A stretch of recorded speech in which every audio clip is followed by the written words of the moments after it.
De hoje, que é um ground tradicional para o início das atividades da residência, que é a parada cardíaca. Nós vamos dividir a apresentação hoje, uma pequena apresentação que não por ser menor, mas por ser mais curta, do professor Gilberto, que coordena o grupo de parada cardíaca no hospital.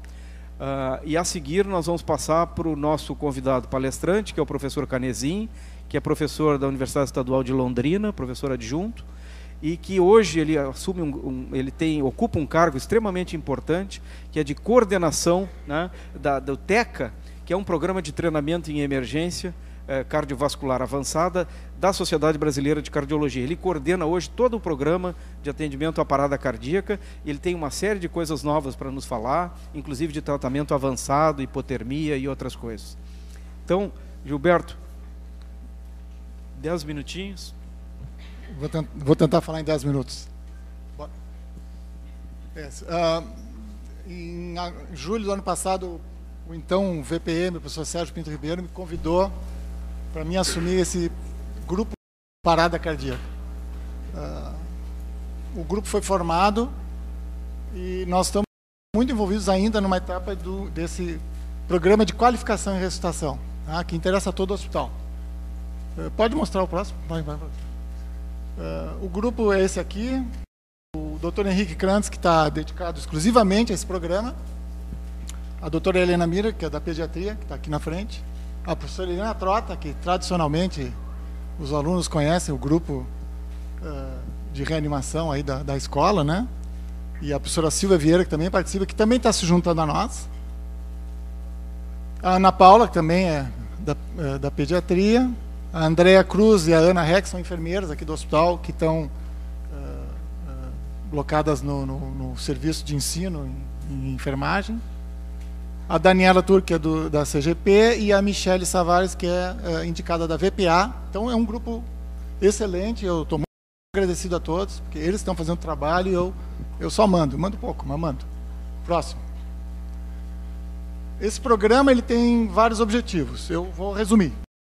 Capacitar todos os profissionais, é um objetivo pequenininho, que atuam na instituição, em ressuscitação.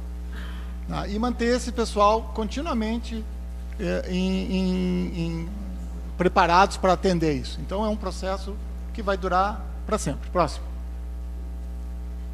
Alguns objetivos específicos: suporte básico de vida, capacitar a população de funcionários leigos do hospital. Exemplo, o guarda lá do estacionamento tem que saber atender uma parada naquele cenário, com aquelas condições, saber quem chamar, o que chamar e, eventualmente, até iniciar alguma manobra. Capacitar a população de funcionários, professores da URGS, vai ser uma tarefa difícil, e profissionais residentes das diferentes especialidades da HSFA. Profissionais residentes, porque não temos só profissionais residentes médicos, né? Em suporte básico. E também em suporte básico de vida da criança. Próximo. Em avançado, capacitar médicos, enfermeiros e técnicos de enfermagem do hospital que estão envolvidos nesse tipo de reanimação avançada, né? Claro que na competência de cada um, né? O médico com suas funções e os outros profissionais com as outras funções. Capacitar médicos, enfermeiros e técnicos de enfermagem do hospital que atendem reanimação avançada em crianças. Mesma coisa na sua competência. Próximo. Manter todos os funcionários em treinamento atualizado em reanimação, dentro da sua área de competência, a cada 2 anos. Quer dizer, é um processo contínuo e a cada 2 anos as pessoas têm que ser recertificadas. Próximo. Nós definimos algumas prioridades na fase inicial: capacitar os profissionais da área de saúde das unidades de internação adulto e pediátrico. A gente tentou identificar quais as áreas que seriam prioritárias para nós iniciarmos a capacitação. Na área de ambulatórios, o Hospital de Clínicas atende qualquer coisa como perto de 40 mil pessoas mês. Capacitar funcionários da área de segurança e assistentes administrativos dos ambulatórios, todos os residentes de primeiro e segundo ano em reanimação básica, e os envolvidos no atendimento de avançada também, capacitar. Aí nós vamos ter que selecionar, os serviços vão selecionar os profissionais. e capacitar profissionais da hemodinâmica, centro cirúrgico ambulatorial, CCA, serviços diagnósticos e locais, radiologia, por exemplo, que faz procedimentos, usa contraste, reações alérgicas, etc., e onde são realizados esses procedimentos ambulatoriais em suporte avançado, também dentro das suas competências. Próximo. Quem já está credenciado, o que faz? Bom, funcionários que já estão certificados pelo núcleo da faculdade, né, que é uma associação entre o hospital e a FAMED, ou por uma instituição tipo American Heart, ou a Sociedade Brasileira de Cardiologia, esses já estão credenciados. Então, esses não precisam, né?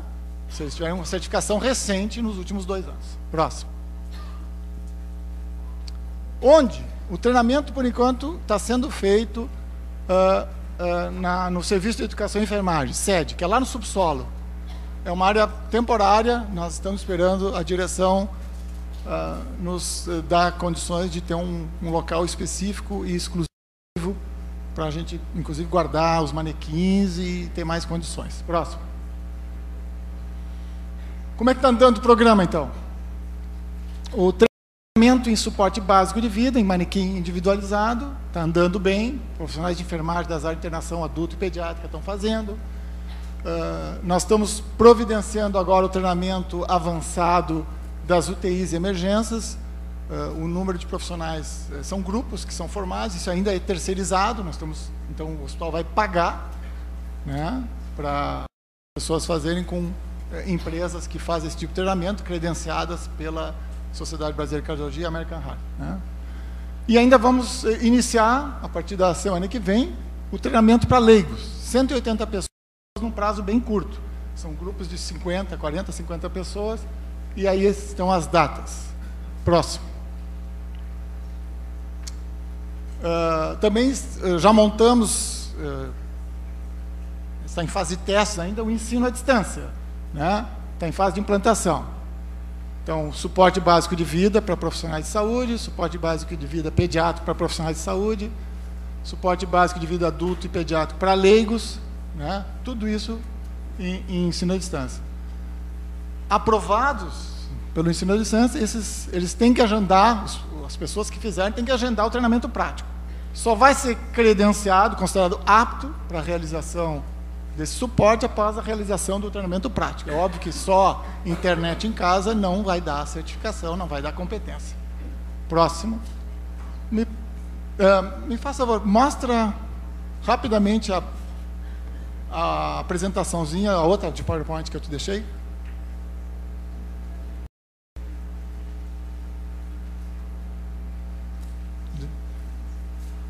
Congelou?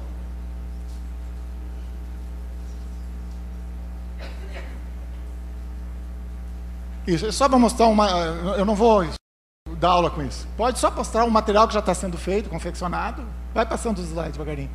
Tá? Isso é para fazer ensino à distância. Tá? Então, tem todos os objetivos, tem informações úteis. Pode ir passando, vai passando, só para mostrar. O que é parada, pode indo. Né? Isso é um material que já está pronto. Falta a nossa aprovação ainda. Só vai mostrando. Tá? Figuras, etc. E também, pode parar, agora mostra o videozinho, só para terminar. Já tem um vídeo que também ainda não está aprovado, mas que foi confeccionado aqui no hospital.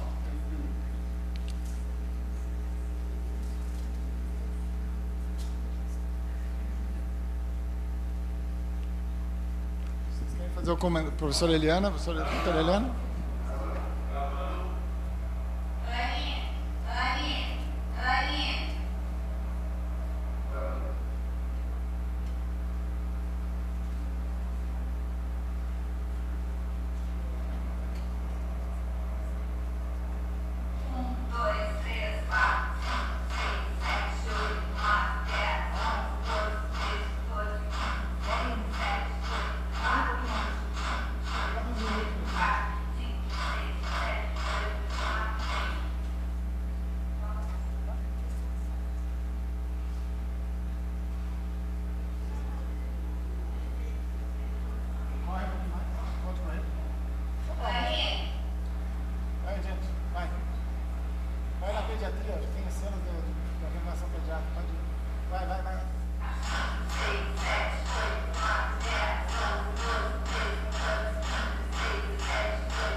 bom, é só para mostrar um vídeo.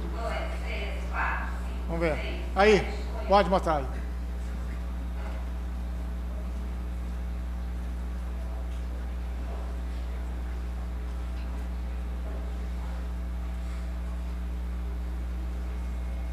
Sem estresse é bom, né? Sem estresse é bom. 1, 2, 3, 4, 5, 6, 7, 8, 9, 10, 11, 12, 13, 14 e 15. 1, 2, 3, 4, 5, 6, 7, 8, 9. Então, só para terminar, a tarefa é grande, são 5.000 funcionários, para vocês terem uma ideia, né? Fora, sei lá, o que vai aparecer pela frente, né? São 400 residentes e assim por diante. É muita gente e é um serviço continuado. Agradecer ao Nazi pelo convite. Obrigado. Obrigado. Ótimo. Obrigado. Professor Canezinho, a ideia é a gente, depois da apresentação, começar as perguntas. Acho que tu quer falar aqui? Não, fala aqui mesmo. Tá bom. Tem que... Boa tarde a todos. É um prazer estar aqui em Porto Alegre. Eu gostaria de agradecer primeiro ao professor Nazi, ao professor Gilberto, a professora Nadine, todos os colegas, a professora Sheila. São todos amigos aqui de Porto Alegre. Eu venho bastante para cá, para o Rio Grande do Sul. A gente tem uma parceria, o Rio Grande do Sul com o Paraná, em várias áreas de treinamento do setor cardiovascular, da clínica cardiovascular, que desde a parte de neurologia, a parte de parada cardíaca, a parte de insuficiência coronariana. Portanto, é um grande prazer estar aqui e nós vamos tentar, nos próximos 30, 40 minutos, o que o professor Nazi me passou, passar alguns slides. Isso não é um treinamento prático, é um treinamento cognitivo, né? É uma apresentação, né? Mas nós vamos tentar fazer aí com que vocês tenham alguma visão de alguns aspectos novos da parada cardiorrespiratória. Existem muita coisa acontecendo no país e no mundo em relação à parada cardiorrespiratória, né? E isso eu vou tentar passar para vocês nesse momento.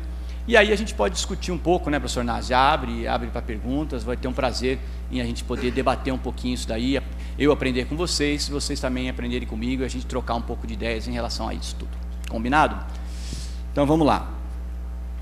Esse slide já é um pouco antigo, meu aí, que eu montei, já tem uns 5 anos atrás, acho que o Nazi, o professor Nazi e a professora Seja já devem conhecer esse slide. Eu gosto de começar a apresentação, qualquer apresentação de parada cardiorrespiratória, mostrando que a parada cardiorrespiratória, ela envolve uma série de pilares, né? Mas esses 3 pilares são os principais, ou seja, você fazer a compressão contínua por leigos, ou você ou o leigo, que é a corrente de sobrevivência, tem que ter esse início do atendimento, que a maior parte das vezes não é feito por nós, é feito na rua, né, já que a maior parte das paradas ela é pré-hospitalar.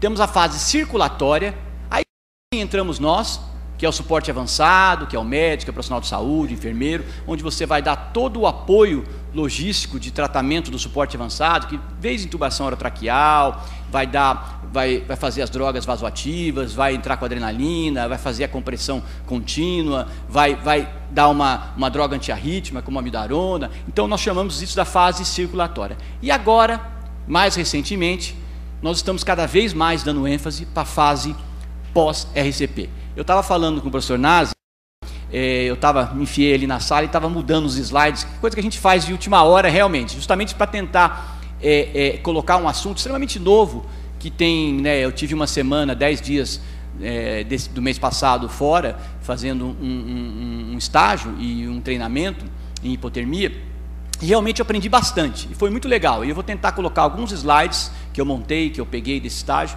para mostrar para vocês aqui, porque eu acho que isso que é o que tem de novo, ou seja, o que tem de mais novo atualmente em relação à parada cardiorrespiratória, que faz diferença entre salvar uma vida, sem dúvida nenhuma, é o cuidado pós-PCR.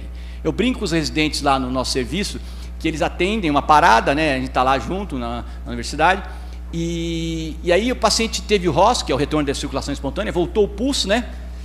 Aí você vê uns pulando de alegria, outros contentes, outros virando as costas e saindo, o interno, né, do 4º ano já resolve, sai, vai embora. A hora que você vê, está só o paciente lá, não, doutor, tudo certo, tratamos, voltou o pulso, está bem o paciente. A gente sabe que isso não é verdade. Na maior parte das vezes, o retorno do pulso é um step, né? É um estágio, mas o paciente só vai estar vivo mesmo, só é considerado vivo 30 dias depois da alta hospitalar. Nem a alta hospitalar é considerada endpoint de tratamento de parada cardiorrespiratória. Então vocês veem que o trabalho ele é longo e ele começa desde aquela compressão contínua ou intra-hospitalar, com compressão intra-hospitalar, até você acompanhar esse paciente 30 dias após a parada cardiorrespiratória. E não é simplesmente esperar o retorno da circulação espontânea e falar, não, tratei esse paciente. Não é bem assim. E eu vou mostrar para vocês por que não. Isso é um dado americano. Nos Estados Unidos, em torno de 300 mil brasileiros, já vou mostrar, paradas cardiorrespiratórias nos Estados Unidos. É a maior causa, sem dúvida nenhuma, de evento hoje pré-hospitalar. É a maior causa de evento, mais que acidentes, se você considera de 0 a 100 anos, mais que AIDS. Então, é a maior causa de eventos. E 3/4 disso acontece fora do hospital, com uma taxa de sobrevida de 1 a 5%. Incrível, né? 5% só, no máximo 5% das pessoas, considerando os Estados Unidos inteiro e o Brasil também, 1 a 5%. Claro que nós temos aqui ilhas onde a sobrevida é maior, cidades como Rochester, Seattle, o aeroporto de Chicago. Existem algumas ilhas onde essas taxas chegam a 40%, 50%, 60%. E intra-hospitalar, 1/4 desses pacientes tem a parada intra-hospitalar. E a sobrevida intra-hospitalar, claro, ela é maior, ela chega a quase 20%. Portanto, a taxa de sobrevida desses pacientes nossos que fazem uma parada cardiorrespiratória, ela continua muito baixa e a gente precisa tomar muito cuidado. Em termos do Brasil, a gente fez essa prospecção, essa projeção. Se nós temos uma população de quase 200 milhões de habitantes, a incidência de PCR no mundo é em torno de 95 para 100 mil habitantes. Então, no Brasil, um total da população, 180.196, que é o total de paradas que nós vamos ter num ano. E em termos de parada intra-hospitalar, nós temos aí em torno de 11 milhões de internações. 3,8 para 1.000, que é a projeção mundial de parada intra-hospitalar, nós vamos ter em torno de 42 mil paradas. Então, os dados são bem semelhantes aos americanos, nossa população é um pouco menor, né, nosso estilo de vida é bem semelhante, então, portanto, a gente tem uma incidência bem alta. E olha que interessante, você tem uma parada, você começa a fazer RCP. Aí o que acontece? Esse paciente, ele tem o retorno da circulação espontânea. 52% dos pacientes têm o retorno da circulação espontânea. Somente 18% desses pacientes sobrevivem. Então nós temos aqui um gap enorme entre a parada e a saída desse paciente do hospital e 30 dias depois de acompanhamento. Então, a parada intra-hospitalar também é um grande problema, porque é isso que acontece. Eu cumprimento o Gilberto e toda a equipe dele. Nós precisamos, sem dúvida nenhuma, realizar treinamento, fazer um preparo técnico, fazer um protocolo, trabalhar com incentivos que promovam a cultura de uma comissão de ressuscitação intra-hospitalar. Nós criamos a nossa em 1999, no Hospital Universitário, Hospital das Clínicas em Londrina. Ela vem trabalhando, fazendo ações pré-hospitalares e intra-hospitalares, treinamentos contínuos a cada 2 anos, anualmente é o ideal. Então, para tentar diminuir essas taxas intra-hospitalares de mortalidade. Olha que coisa, né? A gente estava pensando aqui, conversando com um amigo lá nos Estados Unidos, e ele mostrou esse slide. Eu falei, não é possível, eu vou traduzir esse slide, porque eu achei muito legal. O que acontece? Aqui tem o indivíduo, está vivo, bonitinho, aí acontece alguma coisa de ruim aqui com ele. O que é isso? Teve uma parada. Olha o gap que tem aqui entre a parada e a morte. É muito pequeno, ou seja, é muito pequeno, pouco se sabe o que acontece entre a parada e a morte. Poucos estudos nos fornecem dados baseados em evidência clara e robusta entre a parada e a morte. Então nós não temos esse espaço. E o médico, ele tem que ser às vezes um pouco mais advogado, demorar um pouco mais para raciocinar, fazer o pensamento, essa ação vai demorar, o advogado faz isso, a gente quer resolver tudo na hora. Então o médico é muito simplista às vezes, ele acha, olha, não, morreu, parou, não tem o que fazer, morreu que nem um passarinho, vamos, não é bem assim, existe muita coisa que acontece entre esse gap aqui, onde tem a parada e aonde esse indivíduo é considerado morto, que raramente é ressuscitado, ou seja, o limite vai de segundos a minutos. A lesão irreversível cerebral, os neurologistas podem falar melhor, mas vários estudos começaram na década de 2, 3 décadas atrás, que era no máximo 4 minutos. A gente sabe que isso está mudando, existem algumas coisas que podem ser feitas para aumentar esse tempo. E aí, a gente tem que pensar um pouco mais, tem que ser menos simplistas e pensar um pouco mais. Ou seja, está vivo, não é porque ele teve a parada que ele está morto. Então, existe um gap aqui que nós temos que trabalhar nesse gap. Ou seja, um gap para trabalhar, para melhorar esse tempo, né, essa taxa de sobrevivência e essa sobrevida do paciente. E tudo isso inclui uma série de coisas, ou seja, o indivíduo teve a parada, uma parada prematura, vamos dizer assim, né, ou um AVC, ou uma insuficiência coronariana, ou um trauma mesmo, uma asfixia. E aí nós temos que aumentar esse gap, esse limite aqui, esse degrau, para que a gente possa, essa isquemia e essa reperfusão, serem tratadas de forma adequada, ou seja, em 4 minutos, em 10, em 20, em 40. Quanto tempo é esse? Qual que é o tempo de tratamento de uma parada cardiorrespiratória? É 20 minutos? Os trabalhos falaram que eram 20 minutos antes. Hoje a gente sabe que não é mais. Tem indivíduos que são reanimados por 1 hora, 40 minutos. Eu acabei de ver um indivíduo reanimado por quase 1 hora. Ele fez todo o cuidado pós-PCR, ele saiu, teve alta hospitalar, né, teve uma taxa de sobrevida de 30 dias. Então a gente sabe que essa taxa de, esse gap aqui, ele não é mais aquele simplista que a gente achava antigamente, que era simplesmente ou você está vivo ou você está morto. Na parada, pouco se faz. Hoje a gente sabe que a gente consegue fazer muita coisa. Por quê? A gente não sabe ainda quando as células morrem. A gente não sabe, nessa lesão cerebral, essa isquemia, esse processo começa 1, 2 minutos, o que você vai fazer nessa reperfusão? Como é que você vai trabalhar essa morte cerebral que acontece por reperfusão?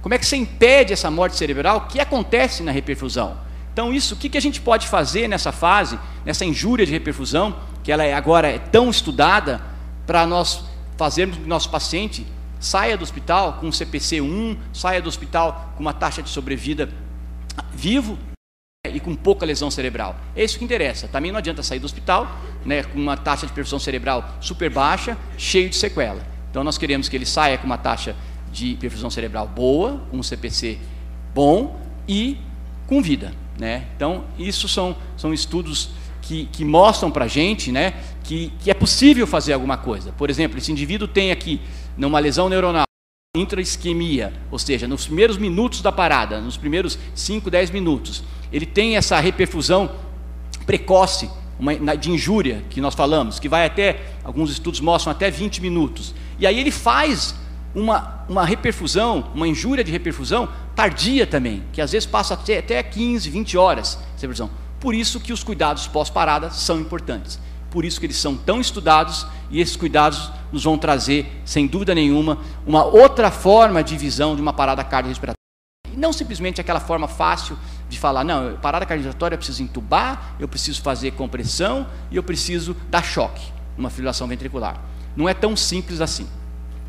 Existe uma série de lesões, eu não vou descrever isso para vocês, é uma série de lesões de mecanismo de isquemia, de injúria, tanto intraparada quanto pós-parada. A gente destaca aqui a formação de radicais livres e principalmente um overload de mitocôndria, ou seja, essa mitocôndria ela começa a ficar cheia de cálcio e esse cálcio, essa permeabilidade, ela começa a ser tóxica para as células. E isso faz com que a nossa célula acabe morrendo ou tendo uma toxicidade maior, e o que nós temos que impedir é que isso aconteça. Essa taxa de reperfusão, desse oxigênio disponível que você dá para o paciente pós-parada, ele acaba fazendo um influxo de cálcio para a célula maior, e isso nesse momento é dano cerebral, é dano miocárdico. Então esse é o trabalho que está sendo pesquisado, é isso que está se fazendo atualmente em relação ao cuidado da parada cardiorrespiratória. Então eu quis introduzir isso para vocês poderem enxergar que a parada cardiorrespiratória não é simplesmente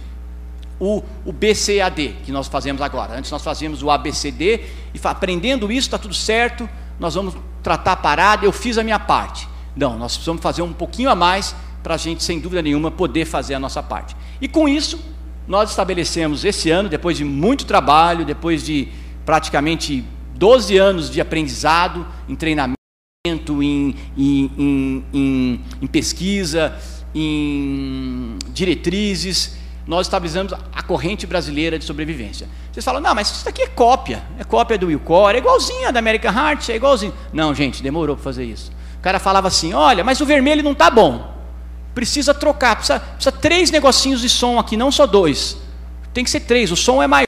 do 192. Não, mas podia ser um pouco quadrado esse círculo.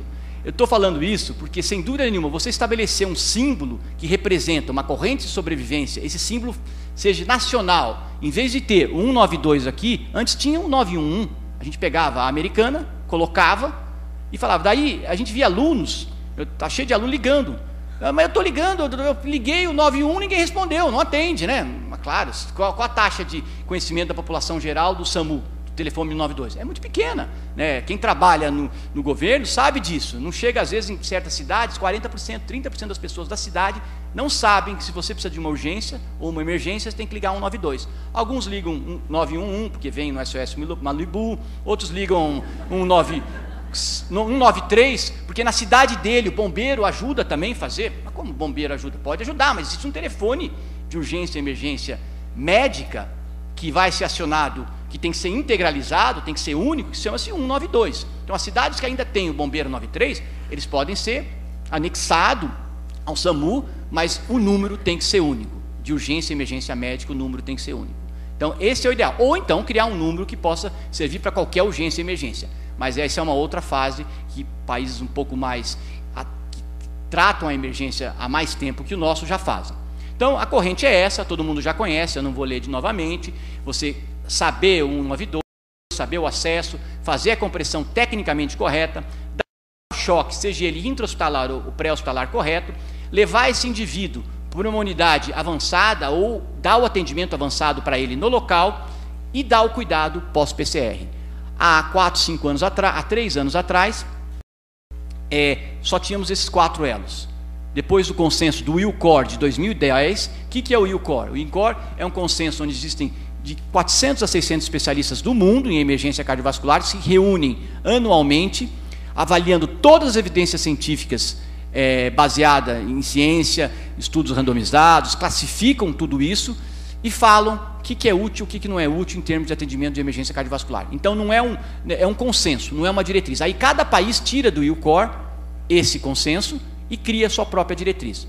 A Europa faz isso, os Estados Unidos faz isso com a American Heart, cria seu livro, cria seu curso da CLS e acabam criando com as necessidades de cada país, sua diretriz e sua estrutura de treinamento. E é isso que a gente fez recentemente aqui no Brasil. A gente começou a trabalhar, nós começamos a trabalhar com isso, criamos nossa diretriz, ou seja, nossa diretriz é a diretriz mais completa hoje a nível mundial em atendimento de emergência cardiovascular. Mas por que ela é mais completa? Porque ela tem alguns itens que não existem em outras diretrizes, ou seja, ela tem uma diretriz, ela tem insuficiência cardíaca aguda, insuficiência cardíaca descompensada, que é a principal causa de internação em pacientes acima de 60 anos. Então, quando você está falando de emergência cardiovascular, no Brasil, é muito comum um indivíduo no atendimento de emergência. Qual é o tratamento da insuficiência cardíaca aguda? 2 ampolas. Aqui faz mais nitroglicerina, pós-carga, né? A doutora Nadine estava aqui, traz nitropiciato. Mas em qualquer hospital do mundo, o que fazem? 2 Lasix e uma Dubutinha. É isso que acontece, qualquer paciente. Então, a orientação de tratamento para tratar esse paciente, ela é muito falha, né? O clínico geral. E quem que trata a insuficiência cardíaca descompensada? É o cardiologista? Não, não é o cardiologista. Quem trata a insuficiência cardíaca descompensada é o clínico, é o emergencista. O cardiologista pode vir depois, mas essas doenças é uma emergência, é uma urgência, perdão. Essas doenças têm que ser tratadas no momento que o paciente chega, senão ele evolui numa piora e faz uma parada cardiorrespiratória. Portanto, essa diretriz ela é bem completa, né? Ela deve estar saindo agora, ela teve um trabalho de quase 1 ano, ela deve estar saindo agora, publicada no Arquivo Brasileiro de Cardiologia, o mês que vem. Já foi publicado no Arquivos desse mês o resumo executivo da diretriz. Nós tivemos várias pessoas que participaram da diretriz aqui, né? A doutora Sheila colaborou muito com o projeto de AVC, eu nem consigo achar tanta coisa aqui, né? De AVC agudo, que deve estar por aqui em algum lugar. Portanto, é uma diretriz que nos orgulha muito e é a primeira diretriz brasileira de emergência cardiovascular e parada cardiorrespiratória completa, tá? Com a diretriz, nós criamos o TECA. Mas o que é o TECA? O TECA é o curso baseado na diretriz. Na verdade, foi criado simultaneamente. E o TECA, o que é o TECA? O TECA é uma customização do ACLS para o Brasil. Não tem nada a ver com a ACLS. Ele é um curso brasileiro, criado pela Sociedade Brasileira de Cardiologia, onde ele foca as necessidades brasileiras de atendimento de urgência e emergência cardiovascular. Ele é dividido em três 3 fases: as estações pré-parada, as estações de parada e as estações pós-parada. As estações pré-parada tem uma estação, é um curso somente prático, manequins de circulação, onde você trata insuficiência coronariana e IAM. Na de pré-parada você trata o AVE ou AVC, trata arritmias e trata a insuficiência cardíaca descompensada e faz diagnóstico. Nas estações de parada são as paradas, os ritmos de paradas que você aborda, e as estações pós-parada você trata a estabilização hemodinâmica, a hipotermia, os distúrbios do eletrolítico e outros, e a avaliação hemodinâmica, como já foi falado aqui.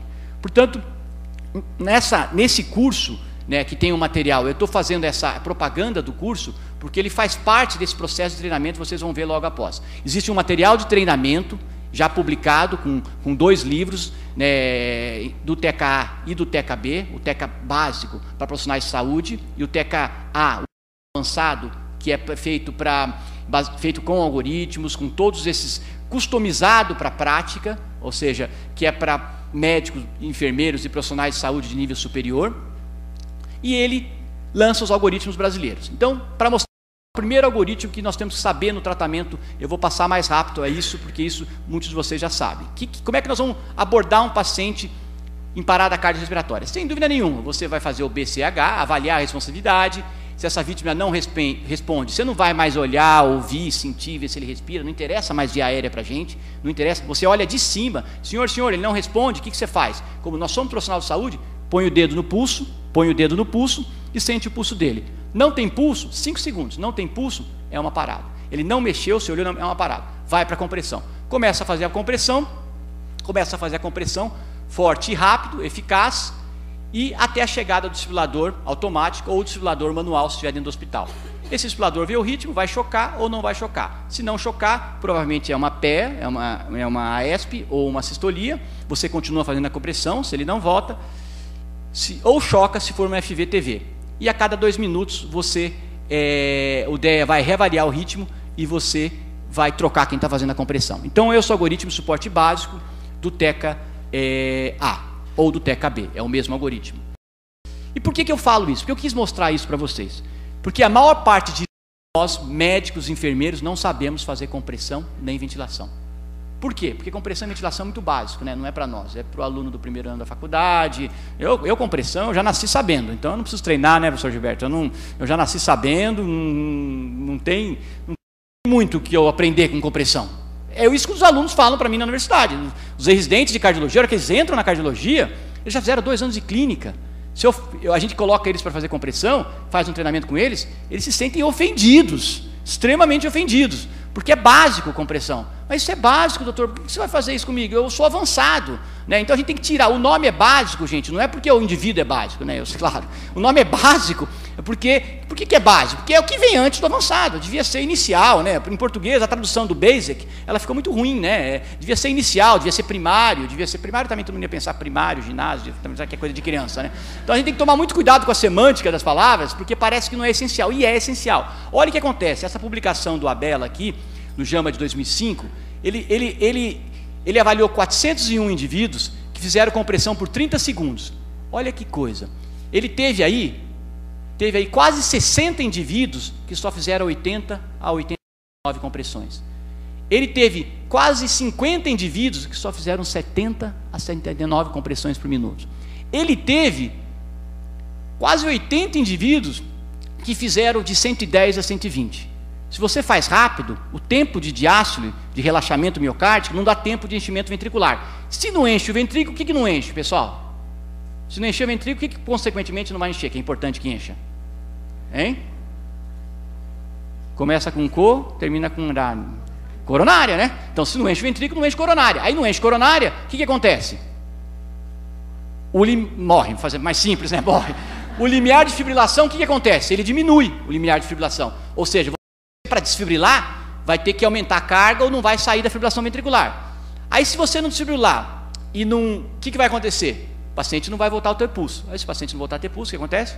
Aí morre. Então, por um simples ato pequenininho, que é básico, né? O paciente morreu. Não morreu. Daí o que você fala para o paciente, para a mulher do paciente que está lá fora? O que a gente... Ah, seu João, dona Maria, seu João morreu, não tinha muito o que fazer. Aí ele era cardíaco. Ah, doutor, ele era cardíaco mesmo. Você vê que pena, né? Coração mata mesmo. Se fosse uma mulher grávida, se fosse uma plástica, o que ia acontecer? Um pepino. Infelizmente, os pacientes cardiopatas, todos já sabem que vão morrer algum dia rápido, né? Graças a Deus, eles não sabem que a maior parte, 30% desses pacientes morrem por iatrogenia médica. São dados, doutor Nazi sabe. O que é iatrogenia médica? É aquilo que a gente faz, não querendo, mas a gente faz sem perceber, a gente erra. Se a gente estivesse percebendo que estava errando, a gente não ia repetir. Mas a gente erra, não percebe que errou, o paciente morreu, a gente fala que era a doença do coração, é grave mesmo, não tinha muito o que fazer, e vai todo mundo para casa contente. A família, não muito contente, porque morreu um ente querido, mas ela não vai ficar tão brava com o médico, porque era coração mesmo, né? Essa desculpa que era coração mesmo ajuda todos nós, quem está no pronto-socorro, quem está cardiologista, né? Era coração mesmo. Então a gente tem que tentar visualizar isso de uma forma diferente. Olha esse outro dado do Abela. 406 pacientes, aí ele queria ver a profundidade dessa compressão. Olha que interessante, todo mundo sabe que uma compressão correta é de 4 a 5 centímetros. Então eu tenho que descer minha mão 4 a 5 centímetros. Olha o que aconteceu com esse trabalho do Abela. 120 pacientes, gente, quase a metade desses pacientes, um quarto desses pacientes só comprimiu entre 2 e 3 centímetros, 3,5. Tá? 40 pacientes só comprimiu entre 1 e 2,5 centímetros. 40 pacientes. 60 pacientes, quase 80, só comprimiu entre 5 e 6,5 centímetros.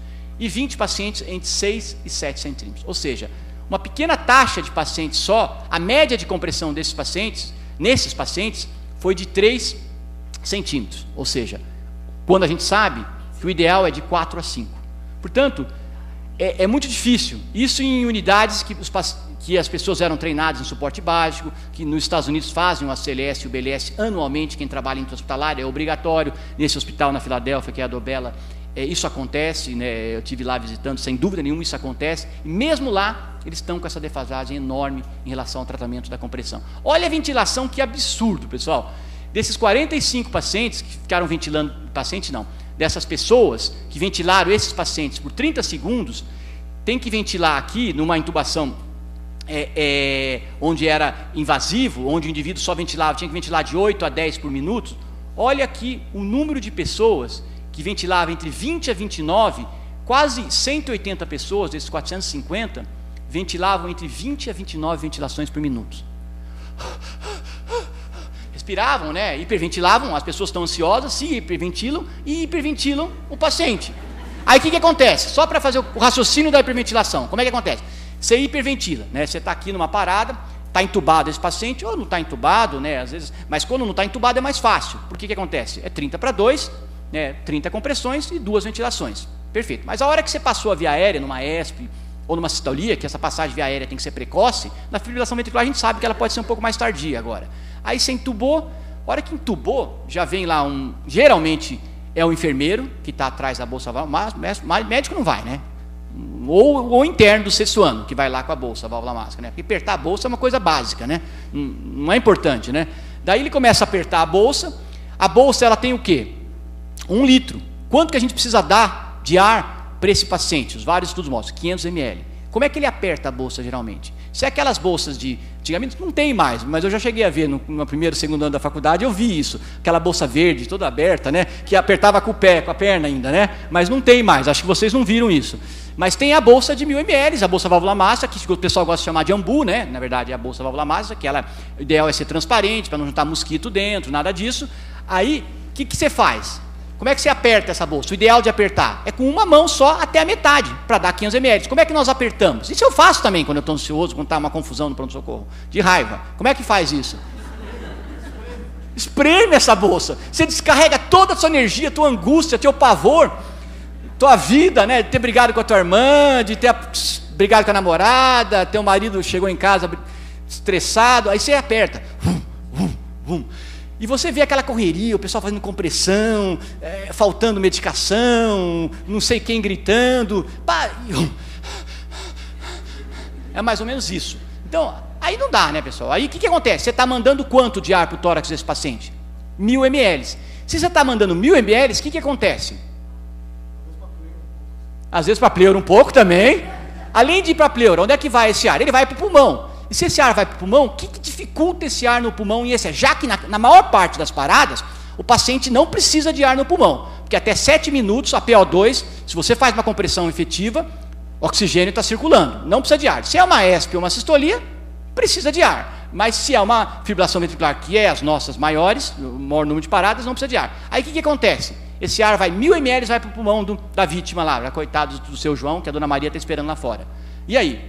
1000 ml. Na hora que vai 1000 ml, o coitado do indivíduo que está na compressão, para fazer uma compressão mais efetiva, fica difícil, porque aumenta a impedância torácica. Aumentando a impedância torácica, diminui a compressão efetiva. Diminuindo a compressão efetiva, o que acontece? Diminui o tempo de enchimento diastólico e o tempo de sístole também. Aí, diminui o tempo de enchimento diastólico, vocês lembram que eu falei para vocês? Diminui o quê?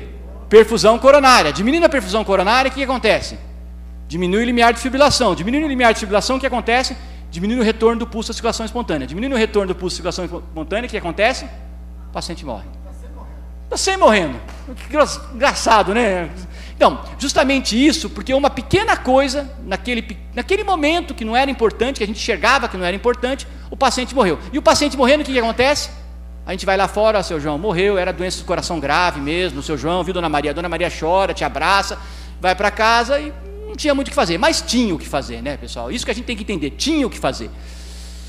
Então, outro ponto importante que está no suporte básico é as pausas para realizar a compressão, ou seja, você tem que checar o ritmo, mudança do compressor, quem está fazendo a compressão, a desfibrilação, dificuldade de intubação, checagem de pulso, tudo isso está vinculado a menor tempo de RCP. O que acontece geralmente numa parada? A hora que o indivíduo pega a pá, uma parada inicial, pega a pá e vai colocar no peito do paciente, está fazendo compressão, o que o indivíduo que está fazendo compressão faz, gente? Não precisa mentir. O que geralmente, a hora que levanta a pá, o que todo mundo em volta costuma fazer?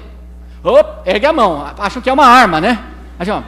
Nós temos que lembrar que a pá, ela tem o quê? Dispositivo de segurança, tem 2 botões, para quem não conhece ainda, porque eu tenho bastante interno lá no hospital que não conhece a pá. Tem 2 botões, que esses botões você só dispara o choque quando você aperta os 2 simultaneamente, não tem como disparar o choque, isso é um dispositivo de segurança, né? Então, se alguém levou choque com as 2 pás no ar, foi porque a pessoa estava com a pá que quis dar. Não tem outro motivo. Outra coisa, se a pá encosta no peito do paciente, você está encostado na maca.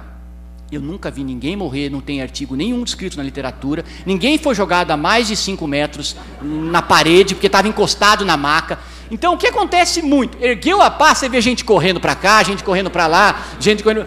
Isso é lenda, pessoal, não existe, nem tem descrito nenhum na literatura que ninguém...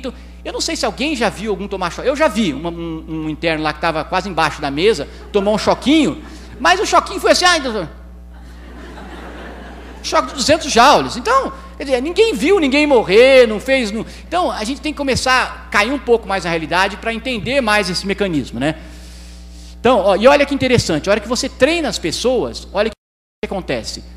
Vai melhorando a taxa de compressão. Aqui esse estudo foi feito, que saiu uma publicação no Arquivos Internos de Medicina, que em 2002, 2004, eles começaram a treinar a compressão e vai aumentando a taxa de acerto desses atos, né, psicomotores. E o ideal é isso, gente. Está aqui, eu não vou ler e descrever, vocês peguem o livro do Teca depois e leiam o que a gente deve fazer. Está bem descritinho, bem básico, e tem que ser assim. É assim que nós temos que atingir o objetivo, passo a passo, das compressões torácicas. É assim, pessoal. Eu não quero nem ver essas fotos. Muita gente fala, não quero nem... Gente, tem que ver as fotos. 70% dos alunos que eu vejo, eles não estão com o braço reto. Eles fazem a compressão com o braço, eles não fazem a compressão com o ombro. Eles não fazem a compressão correta, eles não colocam o intermamilar, eles não fazem com o calcanhar da mão, eles deixam esse dedo baixo.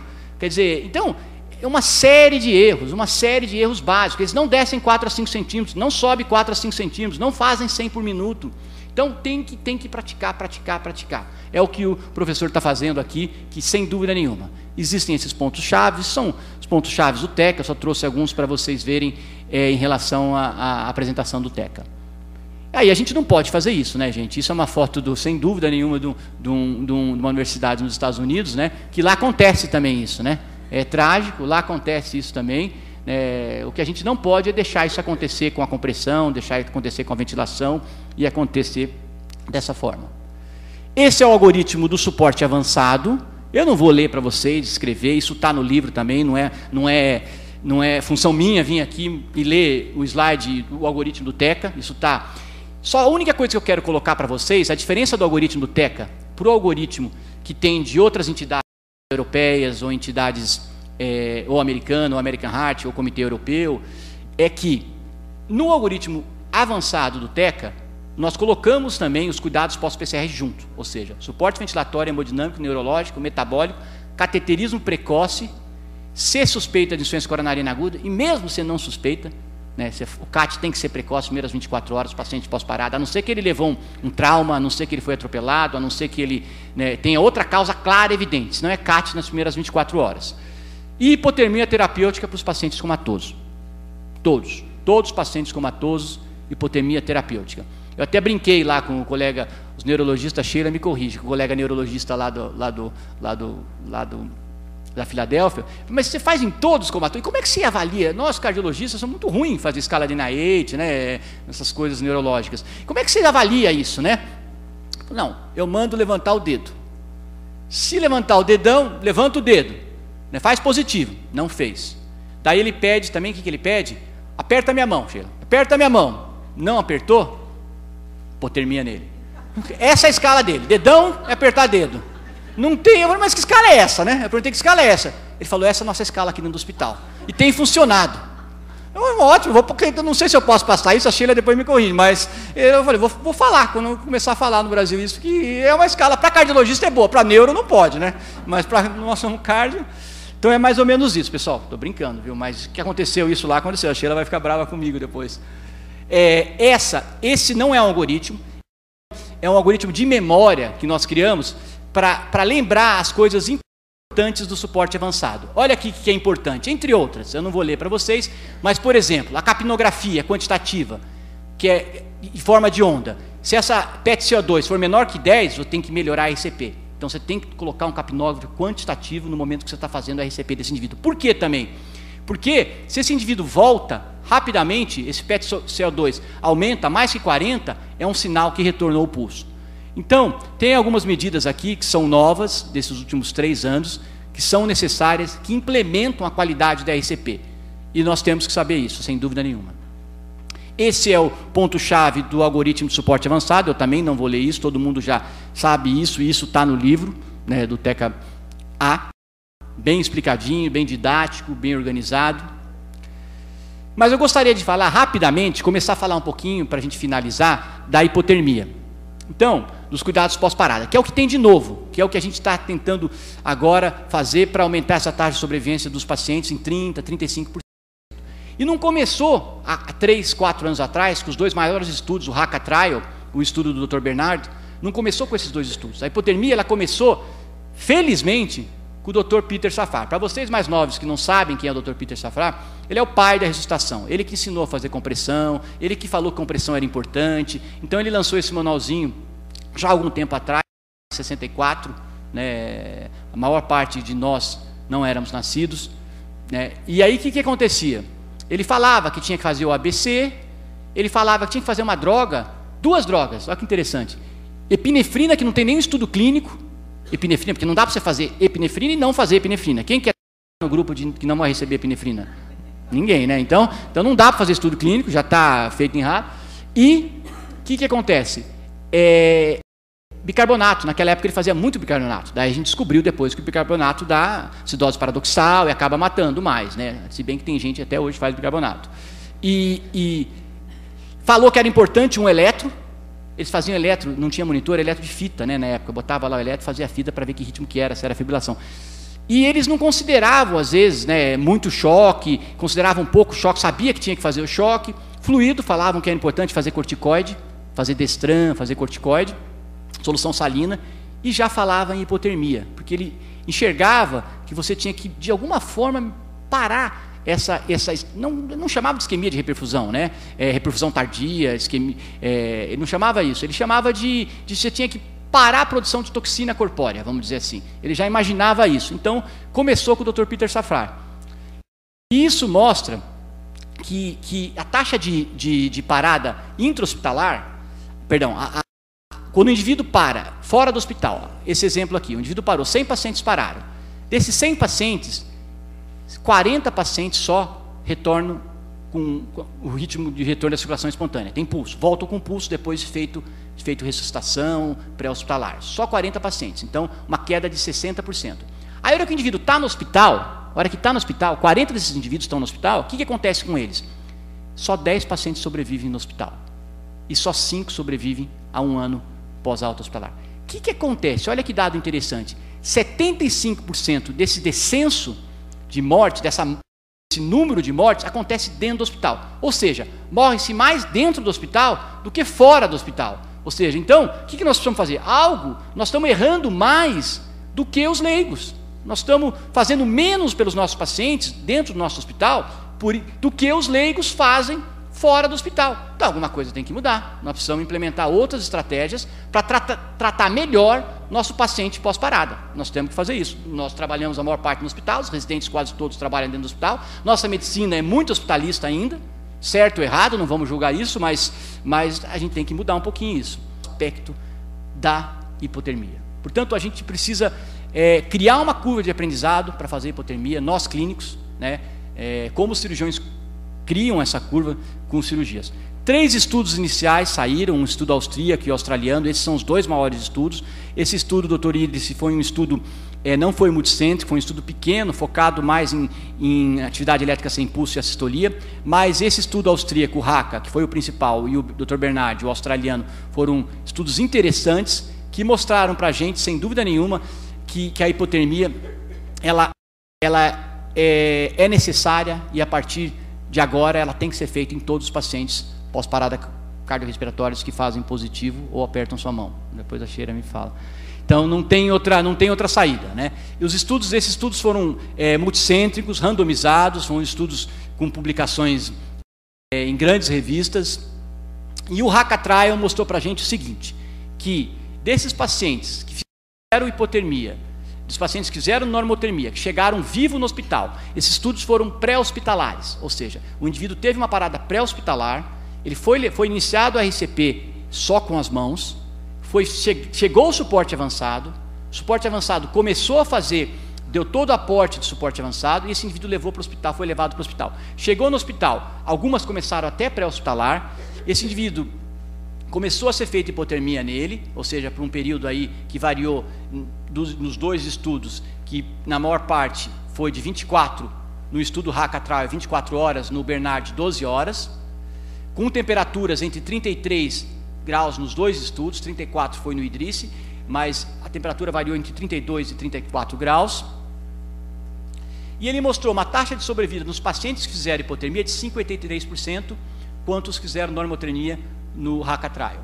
No estudo do Bernard, mostrou 49% contra 26%, no Idris mostrou 25% contra 6%, mas esse estudo teve um N pequeno de pacientes que tiveram sobrevida, portanto, não foi estatisticamente significante, apesar de ter mostrado uma diferença aqui. E aí a conclusão foi que no RACA Trial, quando você estende isso para 6 meses, com um resultado neurológico favorável, você teve 52 pacientes que tiveram melhora contra 50 pacientes que tiveram normotermia. Portanto, a diferença é grande, chega a 30%, 35% desses estudos com perfusão cerebral adequada, com CPC adequado, o resultado é extremamente positivo. Alguns estudos de meta-análise que foram feitas mostram a mesma coisa, ou seja, todos os estudos pequenos também mostraram um odds ratio, um risco relativo a favor da hipotermia, todos os estudos unânimes, ou seja, então são dados científicos extremamente interessantes.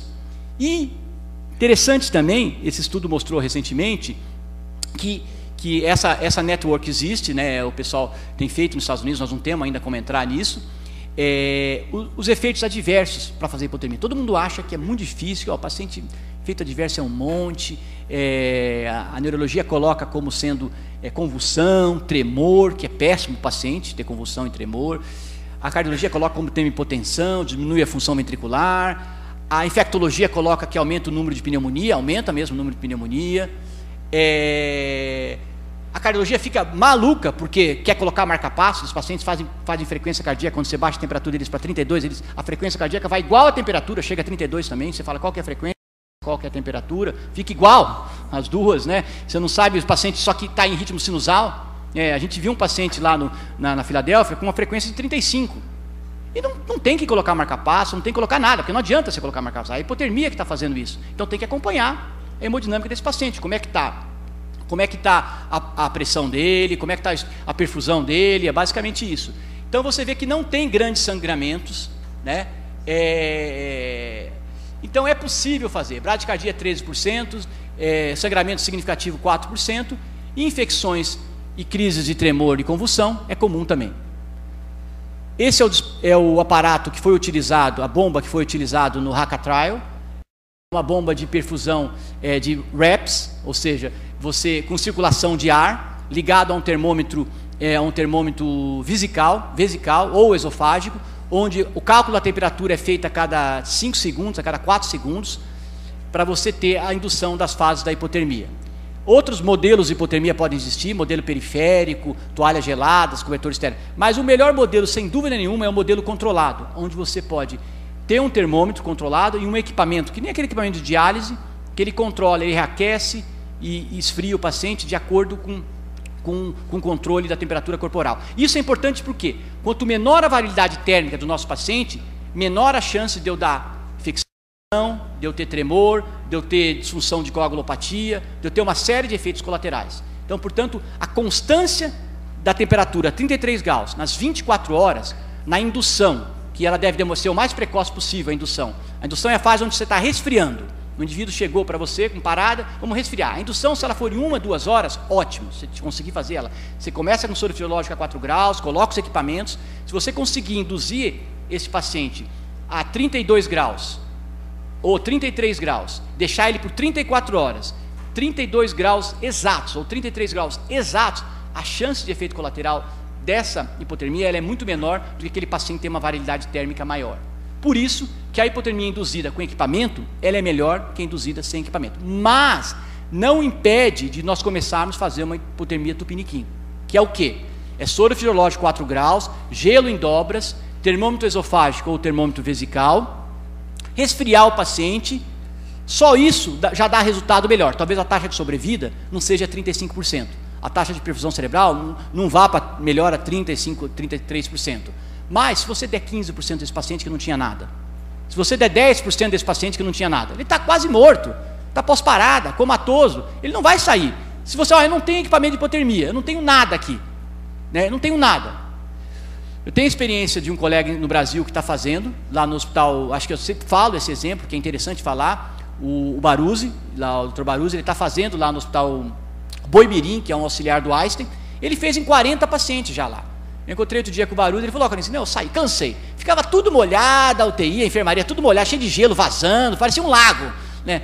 Porque daí ele falou, cansei, dá muito trabalho, mas olha, o que eu vi de sobrevida dos pacientes saindo, eu fazia 24 horas, era uma confusão,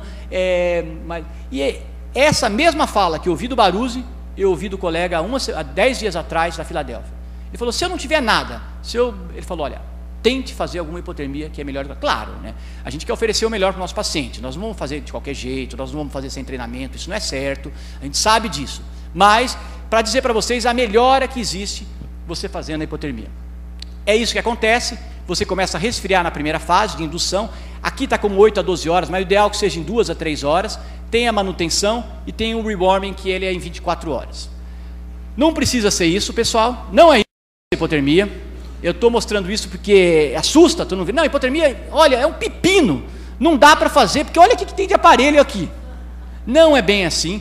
Se você tiver um aparelho que faça hipotermia controlada, eu estava falando para o professor Nazi, a gente adquiriu um lá em Londrina, nós vamos planejar fazer, ainda, vamos ver esse mês se a gente consegue fazer a primeira, controlada, você vai ter que monitorizar. Você vai monitorizar a pressão desse paciente, monitorização central. O pessoal da neurologia vai te ajudar, vai ver a pressão intracraniana. Não tem dispositivo intracraniano, não vai fazer uma punção para colocar uma PCI invasiva. Conversei com o colega da neuro, a Sheila pode me corrigir se eu estou errado, ele falou, tudo bem, fica mais caro fazer isso, mas a taxa de eventos disso é 1%, é muito pequeno. O pessoal da neurocirurgia faz isso, coloca lá o catéter para ver a pressão intracraniana, coloca para ver a temperatura intracraniana, coloca uma série. Tudo bem, aumenta o preço. Ou você faz um eletrocardiograma contínuo, eletroencefalograma contínuo, faz 2, 3 vezes por dia. Sei que é contínuo, é difícil de fazer, mas faz esporádico 2, 3 vezes por dia para ver se esse paciente está tendo convulsão ou se está tendo tremor. Não precisa de tudo isso. Eu acho que se você tiver vários dispositivos que ajudam a parte neurológica, o controle de crises, vamos dizer assim, porque o indivíduo, a hora que ele está curarizado e está sedado, você não vê mioclônico tônico, você não vê o indivíduo fazendo assim, ele está parado, ele está tendo convulsão, ele está tendo tremor cerebral, então você precisa fazer o quê? Um eletroencefalograma, mas às vezes o eletroencefalograma pouca gente sabe ler, né? Dizem pra gente que nem o neurologista às vezes sabe ler em eletroencefalo, algumas pessoas falam, que é extremamente, eu não sei ler, mas você ter um eletrocardiograma contínuo no hospital, o que me falaram não é a solução. Você pode fazer esporádico, 2, 3 vezes por dia, você pode acompanhar, mas o que você precisa é tirar essas crises desse paciente, porque a crise, sem dúvida, ela é um fator agravante na sobrevida. Existe uma série de exames que podem ser feitos para você monitorizar neurologicamente esse paciente, mas eu gostaria de mostrar só esse terminando esse slide, que é do pessoal da neurologia que fez esse programa, que eu achei muito interessante, saiu publicado na Neurology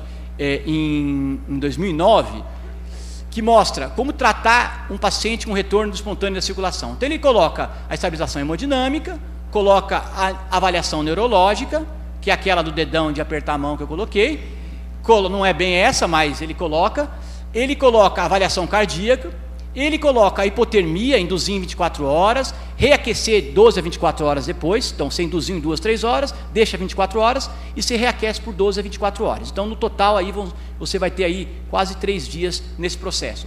Faz o cateterismo cardíaco em todos os pacientes. O paciente vai para a sala de hemodinâmico hipotérmico? Vai para a sala de hemodinâmico hipotérmico, né? Vai lá com um aparelho, de preferência, não vai cheio de gelo molhado, né? Mas se tiver um aparelho de indução, vai para a sala de hemodinâmico hipotérmico. Você estabiliza a homeostase desse paciente, né, que é tratar as convulsões, manter a normox, avaliar esse edema cerebral, evitar febre, importantíssimo evitar essa febre, porque o paciente faz febre posteriormente, ou pode estar fazendo febre porque está com uma infecção, e aí você está mascarando com a hipotermia, tentar dar o diagnóstico dessa causa, e você define se esse paciente está com morte cerebral, e a definição desse paciente, se não é morte, para ser ou não morte cerebral, ela só pode vir 72 horas depois da hipotermia. Não tem como fazer essa definição clínica, antes de 72 horas. Isso foi conversado bastante lá com a gente lá. Muita gente quer definir e falar o prognóstico para a família antes de 72 horas. Então, porque esse paciente está em hipotermia, só 72 horas depois da hipotermia, que ele vai se restabelecer da sua parte neurológica, que você vai poder dar o prognóstico neurológico dele.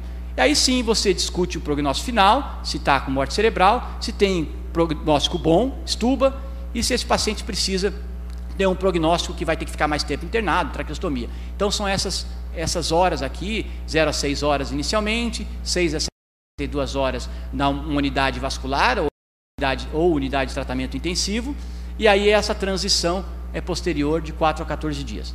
Então é um processo que vai até 14 dias, mas que sem dúvida nenhuma melhora a mortalidade dos nossos pacientes em muito. Ou seja, era a classe 2A em 2005, nas recomendações de 2005, passou para a classe 1, hoje a hipotermia é classe 1, ou seja, nós temos que fazer em todos os nossos pacientes, e intra-hospitalar é classe 2B. Aí eu perguntei para eles, escuta, mas é classe 2B, mas se classe 1 foi pré-hospitalar, não dá para fazer em todo mundo? Mesmo dentro do hospital?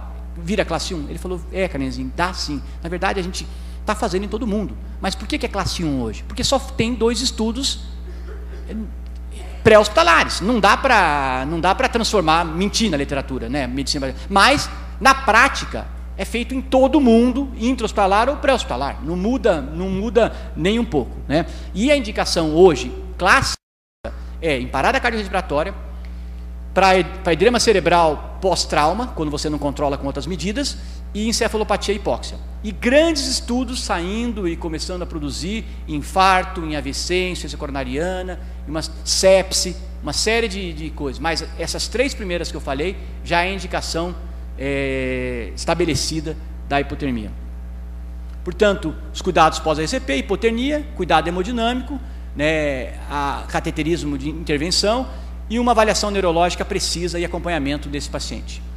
A conclusão é que os estudos randomizados reforçam aplicar hipotermia após PCR, o benefício não aparece dependendo do método utilizado, que eu falei para vocês. É melhor você utilizar um método adequado, a taxa de sobrevivência é maior, você saber o que está fazendo, sempre é melhor, né, gente? Eu brinquei, falar de colocar gelo. A gente quer começar sempre oferecendo o melhor para o nosso paciente.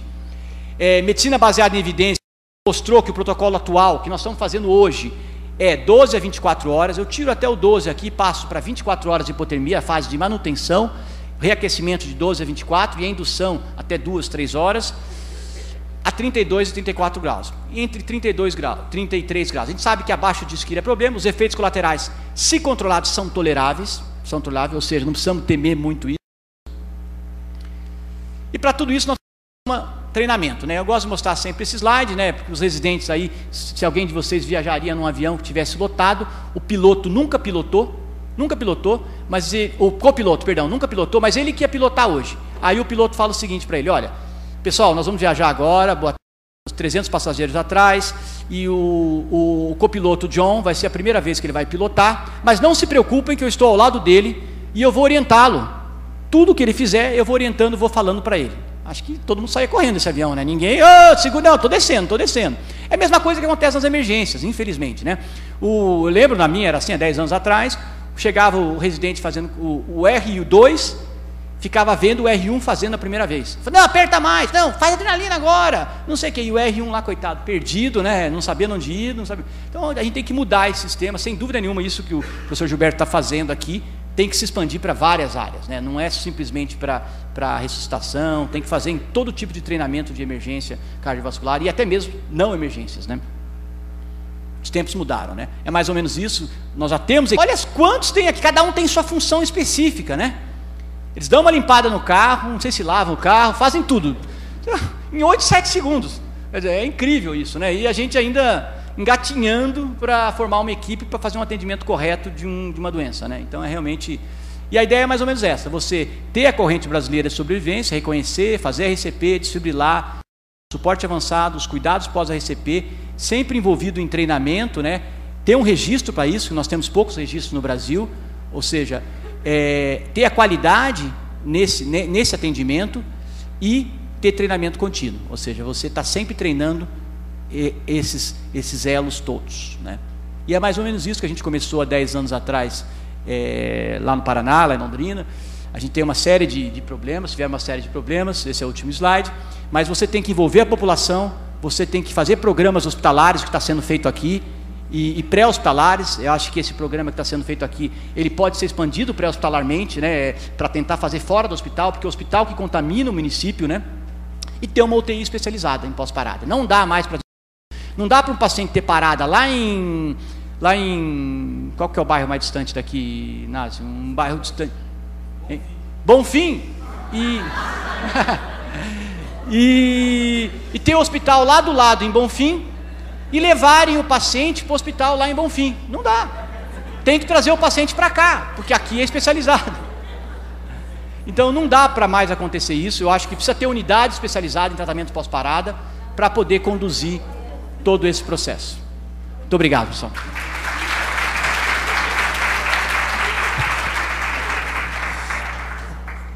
Uma, duas perguntas. Obrigado, professor Canezinho. Eu tinha só uma perguntinha: como é que tu controlas, que tu orientas a massagem aí dos 5 centímetros? A compressão, desculpa. Então, isso é interessante. Eu estava até falando para você lá de manhã. O que acontece? Hoje tem um dispositivo, não adianta, a gente tem que utilizar dispositivo. Tem um dispositivo que a Lerdo lançou, muito legal. É um manequim, um tronco, E é barato, e tem ele linkado a um software com um computador. Então a gente tem 2 dispositivos desse, então você pede para o aluno fazer 1 minuto de compressão, ele faz 1 minuto, e ventilação. Ele faz 1 minuto de compressão e ventilação. Aí esse dispositivo, por incrível que pareça, sai uma nota para ventilação e para compressão, e sai embaixo o que ele errou e o que ele não errou. Você não precisa fazer mais nada. Então, aí sai a nota, ó, doutor, eu tirou 3. O que você está fazendo de errado, doutor? Vamos lá. É melhor aprofundar, daí sai. Não aprofundou compressão exatamente. Deve aprofundar mais 2 centímetros. Sai. Compressão, média de compressão dele foi de 150 por minuto. Slow down. Sai tudo o que ele fez errado. Então aí você fala, vamos treinar. Então o senhor vai passar lá no nosso departamento de cursos, fica lá 1 mês, internado, vai treinar, treina, e aí a gente refaz faz o teste dele. Então é o mais objetivo. Visualmente é muito difícil. Visualmente tem outros dispositivos também que você coloca em cima, mas esse sem dúvida é um dispositivo bem legal. Mais alguma pergunta? Bom, queria agradecer ao Canecim pela excelente exposição, didático, como sempre, e eu acho que foi enriquecedor, enfatizando essa questão da hipotermia. Não sei se a nossa UTI já tem um protocolo, né, Gilberto? E não sei ainda os resultados, mas acho que a gente tem que trabalhar junto, Canecim, né? Fazer esses protocolos aí nacionais aí para a gente poder ter registros adequados e começar a aumentar a casuística. Muito obrigado mais uma vez por ter um espaço na tua agenda que eu sei que é lotado. Obrigado. Obrigado, senhor.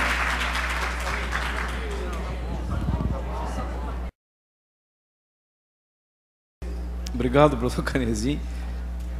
Eu tinha só uma perguntinha: como é que tu controlas, que tu orientas a massagem aí dos 5 centímetros? A compressão, desculpa. Então, isso é interessante. Eu estava até falando para você lá de manhã. O que acontece? Hoje tem um dispositivo, não adianta, a gente tem que utilizar dispositivo. Tem um dispositivo que a Lerdo lançou, muito legal. É um manequim, um tronco, e é barato. E tem ele linkado a um software com um computador. Então a gente tem 2 dispositivos desse, então você pede para o aluno fazer 1 minuto de compressão, ele faz 1 minuto, e ventilação. Ele faz 1 minuto de compressão e ventilação. Aí esse dispositivo, por incrível que pareça, sai uma nota para ventilação e para compressão, e sai embaixo o que ele errou e o que ele não errou. Você não precisa fazer mais nada. Então aí sai a nota, ó, doutor, eu tirou 3. O que você está fazendo de errado, doutor? Vamos lá. É melhor aprofundar, daí sai. Não aprofundou compressão exatamente. Deve aprofundar mais 2 centímetros. Sai. Compressão, média de compressão dele foi de 150 por minuto. Slow down.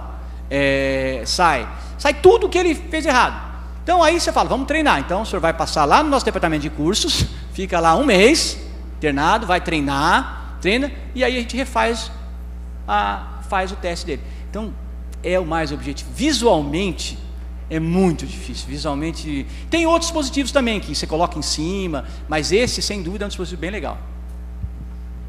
Mais alguma pergunta? Bom, queria agradecer ao Canecim pela excelente exposição, didático, como sempre, e eu acho que foi enriquecedor, enfatizando essa questão da hipotermia. Não sei se a nossa UTI já tem um protocolo, né, Gilberto? E não sei ainda os resultados, mas acho que a gente tem que trabalhar junto, Canecim, né? Fazer esses protocolos aí nacionais aí para a gente poder ter registros adequados e começar a aumentar a casuística. Muito obrigado mais uma vez por ter um espaço na tua agenda que eu sei que é lotado. Obrigado. Obrigado, senhor.